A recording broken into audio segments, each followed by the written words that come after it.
നമ്മളൊരു ചെറിയ road trip പോകാൻ പോവാണ് നാളെ മോർണിംഗിൽ. ചെറിയൊരു ഹിൽ സ്റ്റേഷൻ ഏരിയ ആണ്. അപ്പോൾ അതിനു മുമ്പ് നമുക്ക് കാര്യങ്ങൾ നമുക്ക് വണ്ടിയിലും ചെക്ക് ചെയ്യാം, സേഫായിട്ട് പോയിട്ട് വരണമല്ലോ. ആദ്യം നമ്മൾ വണ്ടി ഫുൾ ടാങ്ക് അടിച്ചിട്ടുണ്ട്. ഇപ്പോഴത്തെ ഓഡോമീറ്റർ 36,975. വരുമ്പോൾ നമുക്ക് നോക്കാം എത്ര മൈലേജ് കിട്ടുന്നുണ്ടെന്നൊക്കെ. ഇതിലൊരു 16 എനിക്ക് കിട്ടുന്നത്. പിന്നെ ഹിൽ റേഞ്ചിലൊക്കെ കയറുമ്പോൾ എങ്ങനെയാണെന്നുള്ള നമുക്ക് നോക്കാം. ഇനി നമുക്ക് ബോണറ്റിനകത്ത് നമ്മുടെ ഫ്ലൂയിഡ് ലെവൽസും കാര്യങ്ങളൊക്കെ ഒന്ന് ചെക്ക് ചെയ്തേക്കാം. എന്തായാലും പോവാണല്ലോ. പമ്പിൽ പോയപ്പോഴത്തേക്ക് ഞാൻ കാറ്റും കൂടെ അടിച്ചിട്ടുണ്ടായിരുന്നു കേട്ടോ. എപ്പോഴും നമ്മുടെ ടയർ പ്രഷർ കറക്റ്റ് ആയിരിക്കണം. പിന്നെ എൻ്റെ ബോണറ്റിലൊരു പോർട്ടബിൾ കംപ്രസർ കൂടെ ഇരിപ്പുണ്ട് ഇൻ കേസ് ഓഫ് എമർജൻസീസ്. അതൊന്നും ആവശ്യം വരില്ല എന്ന് നമുക്ക് വിശ്വസിക്കാം. ഇനി നമുക്ക് ബോണറ്റിനകത്ത് നോക്കാം.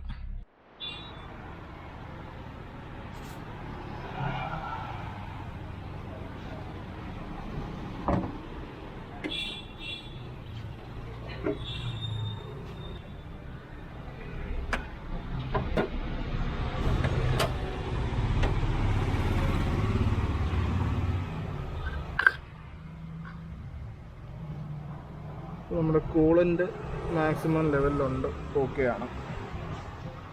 വിൻസ്ക്രീൻ വാഷർ ടാങ്ക് ഇവിടെ ആണ്. അതിൽ നമുക്ക് വെള്ളം ഉണ്ടോ? ഉണ്ട്, വെള്ളമുണ്ട്, ഫുള്ളാണ്.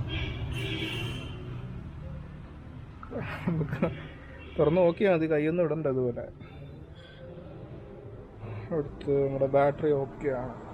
ഓൾറെഡി വലിയ പഴക്കമുള്ള ബാറ്ററി അല്ല എങ്കിലും നിങ്ങളുടേത് അത്യാവശ്യം പഴയ ബാറ്ററിയാണ്. ചെറിയ രീതിയിലുള്ള ക്രാങ്കിങ്ങിൽ ലോങ് ക്രാങ്കൊക്കെ എടുക്കുന്നുണ്ടെങ്കിൽ ഹൈ ഹില്ലി അല്ലെങ്കിൽ നമ്മുടെ തണുത്ത സ്ഥലങ്ങളിലോട്ടൊക്കെ പോകുമ്പോൾ ബാറ്ററി ചേഞ്ച് ചെയ്തിട്ട് പോവുക. ഇല്ലെങ്കിൽ അവിടെ വെച്ചിട്ട് പ്രശ്നം കാണിക്കാൻ ചാൻസ് ഉണ്ട്. ബാറ്ററി ഏറ്റവും കൂടുതൽ ഇഷ്യൂ കാണിക്കുന്നത് തണുത്ത വെതർ കണ്ടീഷൻസിലാണ്. ഓക്കെ, അപ്പോൾ അങ്ങനെ ഉണ്ടെങ്കിൽ ബാറ്ററി ചേഞ്ച് ചെയ്യുക. പിന്നെ നമ്മുടെ പവർ സ്റ്റിയറിങ്ങിൻ്റെ ഫ്ലൂയിഡ് ലെവൽ ഓക്കെ ലെവലിലാണ്. പിന്നെ ക്ലച്ചിൻ്റെ ഫ്ലൂയിഡ് ഓക്കെയാണ്, ബ്രേക്ക് ഫ്ലൂയിഡ് ഓക്കെയാണ്. ഇനി ഞാൻ ലോങ് ട്രിപ്സ് പോകുന്നതിന് മുമ്പ് ചെയ്യുന്ന കാര്യം, നമ്മുടെ എയർ ഫിൽറ്റർ ഞാനൊന്ന് അവർക്ക് ക്ലീൻ ചെയ്യും. അപ്പോൾ ഇതിപ്പോൾ മൾട്ടിജെറ്റ് ഉള്ള വണ്ടിയാണ്. അപ്പോൾ നമ്മുടെ പ്രീമിയറിയോ, ഫിയറ്റിൻ്റെ പുൻതോ, ലീനിയ, ടാറ്റയുടെ വിസ്റ്റ, മാൻസ അതുപോലെ വണ്ടികൾക്കൊക്കെ ഇതേ പ്രൊസീജിയർ തന്നെയാണ്. 7 ഇഞ്ചിൻ്റെ സ്പാനർ 3 സ്ക്രൂസ് ഉണ്ട് ഇവിടെ. ഈ 3 സ്ക്രൂസ് റിമൂവ് ചെയ്ത് കഴിഞ്ഞാൽ നമുക്ക് എയർ ഫിൽറ്റർ ആക്സ് ചെയ്യാൻ പറ്റും. ഇളക്കുക, പൊടി തട്ടുക. കംപ്രസർ ഉണ്ടെന്നുണ്ടെങ്കിൽ ജസ്റ്റ് ഒന്ന് പൊടി തട്ടിയിട്ട് തിരിച്ചിട്ട് കഴിഞ്ഞാൽ നമ്മുടെ ഡ്രൈവിൽ നല്ല ഫീലും ആയിരിക്കും, നമുക്ക് നല്ല ഫ്യൂൽ എഫിഷ്യൻസിയും കിട്ടും. അപ്പോൾ എന്തായാലും ഇനി ഇതൊന്ന് തുറക്കാം. ക്യാമറ ഒന്ന് ക്ലോസ് ചെയ്തിട്ട് ഞാൻ ഇതൊന്ന് തുറന്ന് കാണിച്ചു തരാം. അപ്പോൾ നമ്മുടെ സൈസ് 7 സ്പാനർ 2 കറക്റ്റുന്നു.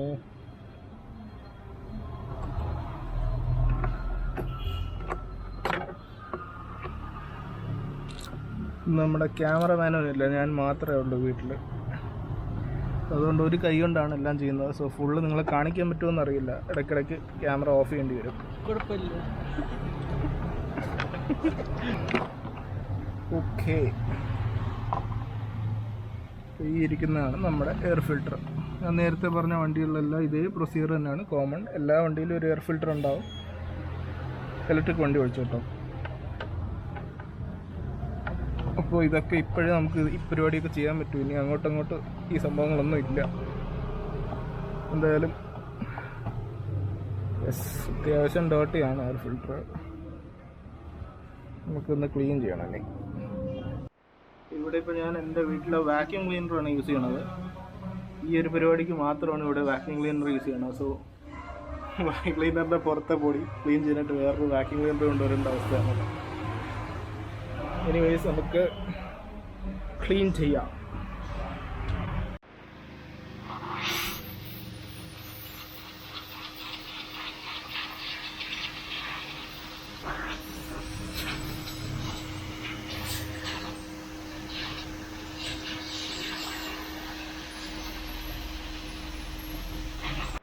ക്ലീൻ ചെയ്ത് കഴിഞ്ഞ ശേഷം ഇഷ്ടമുള്ള കാര്യം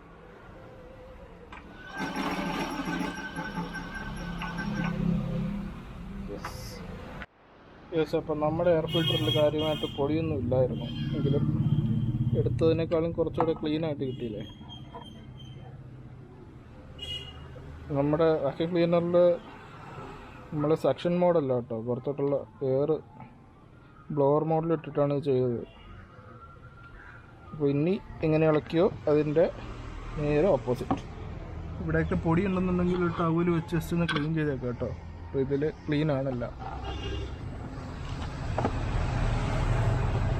ഈ സീറ്റ്സ് എല്ലാം കറക്റ്റായിട്ട് തിരിച്ചിടണം, അല്ലെങ്കിൽ മഴ സമയത്ത് ഓടിക്കുമ്പോൾ ഇതിൻ്റെ ഇടയിൽ കൂടെ വെള്ളം കയറും. സോ കറക്റ്റായിട്ട് നല്ലോണം ഒന്ന് പ്രസ് ചെയ്ത് കൊടുക്കണം.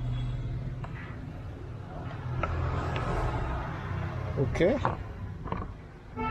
ഇനി ഈ കവർ പിടിപ്പിക്കുക, ഈ 3 സ്ക്രൂ ടൈറ്റ് ചെയ്യുക, ആൻഡ് നമ്മുടെ പരിപാടി ഡണ്ണാണ്. പിന്നെ നാളെ രാവിലെ ട്രിപ്പിന് കാണാം.